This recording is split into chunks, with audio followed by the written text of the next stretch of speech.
PT Buana Lintas Lautan Tbk, atau yang lebih dikenal dengan kode saham BULL, adalah salah satu perusahaan pelayaran tanker minyak dan gas terkemuka di Indonesia. Didirikan pada 12 Mei 2005, BULL hadir untuk memenuhi kebutuhan transportasi energi dan produk kimia dengan standar layanan kelas dunia. Pada video kali ini, kita akan membahas analisis fundamental mendalam, mulai dari profil bisnis, kinerja keuangan, struktur kepemilikan, hingga prospek ke depan. Dan tentu saja, apakah saham BULL ini layak untuk dikoleksi atau justru dihindari? Profil perusahaan dan subsidiaris. BULL berfokus pada pengoperasian dan kepemilikan kapal tanker yang digunakan untuk mengangkut minyak mentah, produk minyak, hingga LPG. Perusahaan ini memiliki jaringan internasional dengan anak perusahaan di Indonesia, Singapura, dan Marshall Islands. Dari total lebih dari 40 anak perusahaan, mayoritas berfokus pada pengoperasian kapal.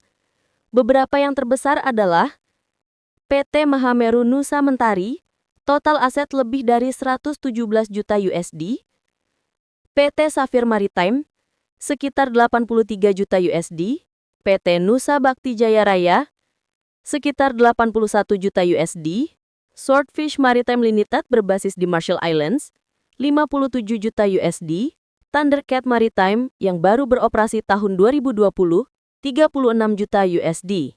Menariknya, meski banyak anak perusahaan yang aktif, ada juga beberapa entitas yang saat ini tidak aktif, seperti PT Ruby Maritime, Hammerhead Maritime, dan BULL Maritime Capital di Singapura.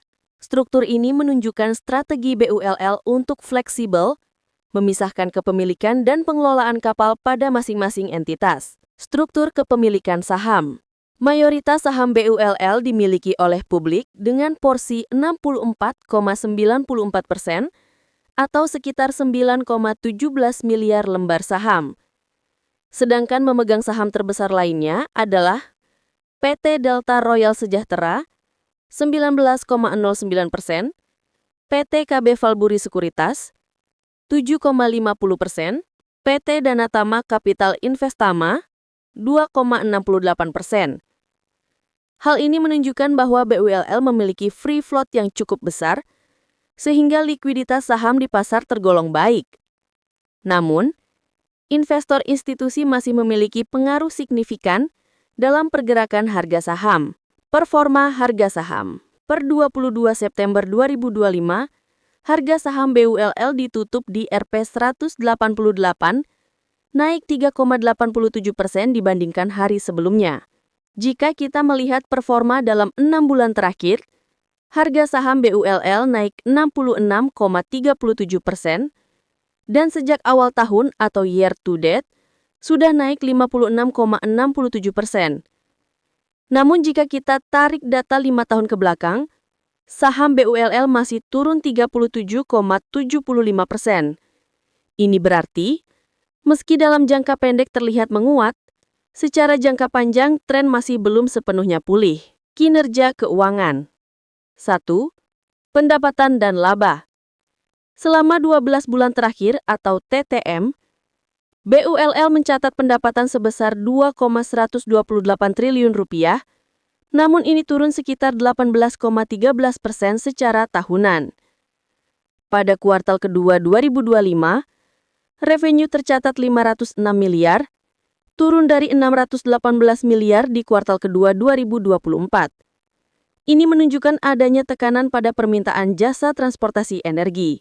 Net income pada kuartal kedua hanya Rp37 miliar, atau turun tajam 74,59% dibanding periode yang sama tahun lalu.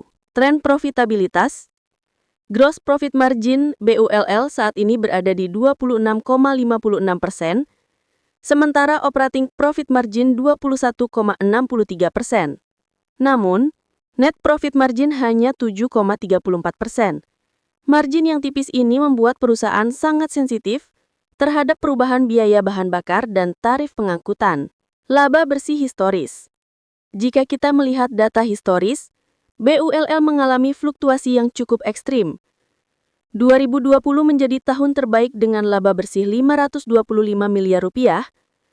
2021 justru mencatat rugi besar hingga 3,26 triliun rupiah akibat volatilitas pasar dan beban utang tinggi. 2022 rugi lagi sebesar 654 miliar rupiah. 2023 berhasil pulih dengan laba 426 miliar rupiah. 2024 menurun menjadi 218 miliar rupiah, dan TTM 2025 hanya 42 miliar hingga kuartal kedua. Ini menunjukkan kinerja BULL yang sangat siklikal, bergantung pada kondisi global dan harga minyak dunia. Arus kas. Dari sisi arus kas, cash from operation mencapai 528 miliar rupiah, cukup sehat dan menunjukkan bisnis inti masih menghasilkan kas positif. Namun, arus kas dari pendanaan negatif 767 miliar rupiah menandakan perusahaan sedang melakukan pelunasan utang. Free cash flow positif di 271 miliar rupiah yang merupakan sinyal baik bagi likuiditas jangka pendek.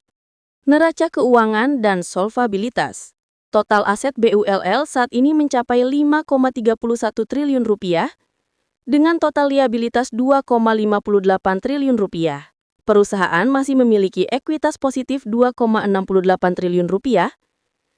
Namun, current ratio hanya 0,72, menunjukkan posisi likuiditas yang ketat. Artinya, aset lancar belum cukup untuk menutupi kewajiban jangka pendek.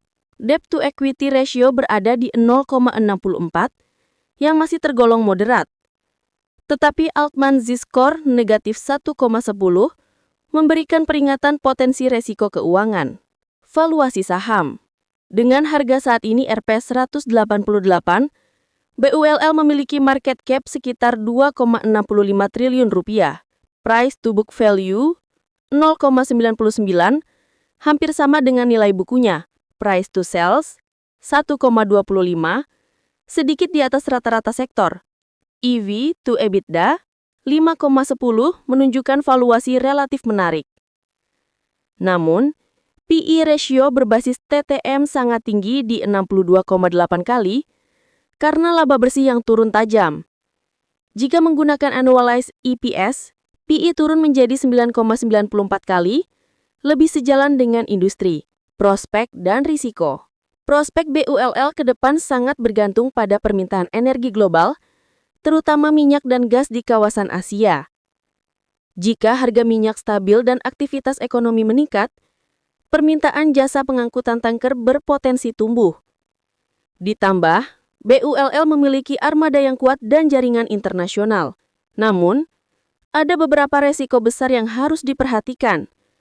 Fluktuasi harga bahan bakar yang mempengaruhi biaya operasional, persaingan ketat dari perusahaan pelayaran global, struktur keuangan yang masih rapuh terlihat dari current ratio rendah dan Altman Z-score negatif, ketergantungan pada tarif pengangkutan yang bersifat siklikal. Kesimpulan dan rekomendasi. Dengan harga Rp188 per lembar, saham BULL saat ini berada di valuasi mendekati nilai buku. Jika menggunakan proyeksi annualized EPS, PE ratio sekitar 9,9 kali, yang terbilang wajar untuk sektor pelayaran. Bagi investor jangka panjang yang siap menghadapi volatilitas, BULL bisa menjadi kandidat menarik, namun dengan porsi investasi terbatas. Bagi trader, momentum jangka pendek tetap menarik, tetapi perlu disiplin cut loss jika harga turun di bawah support kuat. Demikian analisis mendalam saham BULL. Jangan lupa untuk like video ini, subscribe channel kami, dan aktifkan lonceng notifikasi agar tidak ketinggalan analisis saham lainnya. Terima kasih sudah menonton, dan sampai jumpa di video berikutnya.